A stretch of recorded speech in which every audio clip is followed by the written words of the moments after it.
வீட்டில் north Indian ஸ்டைலில் வந்து தட்டை தான் செய்ய போகிறோம். அதுக்கு 2 பச்சை மிளகாய் மிக்சியில் எடுத்துருக்கோம். அப்புறமா பூண்டு ஒரு 10 பல் இருக்குது, அதை போட்டுக்கலாம். மிளகு ஒரு 4, அதையும் மிக்சி ஜாரில் ஆட் பண்ணிக்கலாம். தண்ணி விட்டு இதில் கொஞ்சமாக தண்ணி விட்டு நைஸாக அரைச்சிக்கலாம். இதில் வந்து 1.5 கப்பு மைதா மாவு, 1.5 கப்பு மைதா மாவு போட்டாச்சு. 1 கப் வந்து கோதுமை மாவு, கொஞ்சோண்டு பச்சரிசி மாவு போட்டுக்கலாம். இதில் வந்து உப்பு தேவையான அளவு போட்டுக்கலாம். ஓமம் போதில் ஓமம் இதை வந்து நல்லா இப்படி கையால் நிமிட்டிட்டு போட்டுக்கலாம். ஜீரகம், பெருங்காயம்,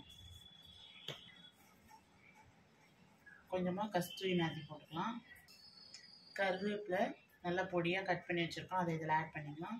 கொத்தமல்லி அதுவும் பொடியாக கட் பண்ணி வச்சுருக்கோம், அதையும் ஆட் பண்ணிக்கலாம். கொஞ்சமாக ரெட் சில்லி பவுடர் போட்டுக்கலாம். நம்ம வந்து மிளகு பச்சை மிளகாலாம் போட்டு அரைச்சி வச்சுருந்த பேஸ்ட்டு அதை வந்து இதில் ஆட் பண்ணிக்கலாம்.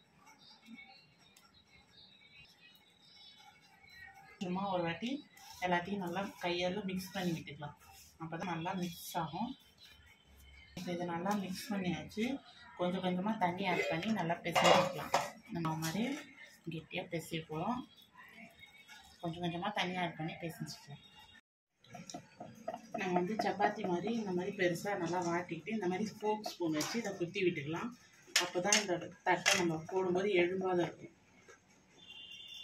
இந்த மாதிரி குத்தி விட்டுட்டு டிஃபன் பாக்ஸ் மூடி இல்லைனா குக்கி கட்டர் எது இருந்தாலும் நம்ம ரவுண்ட் ஷேப்பில் இதை வந்து கட் பண்ணிக்கலாம்.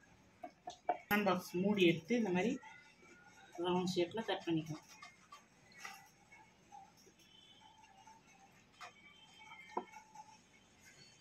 இந்த மாதிரி கட் பண்ணிவிட்டு ரவுண்ட் ஷேப்பில் நம்ம எண்ணெய் காஞ்சதோ அதில் போட்டு பொரிச்சிக்கலாம்.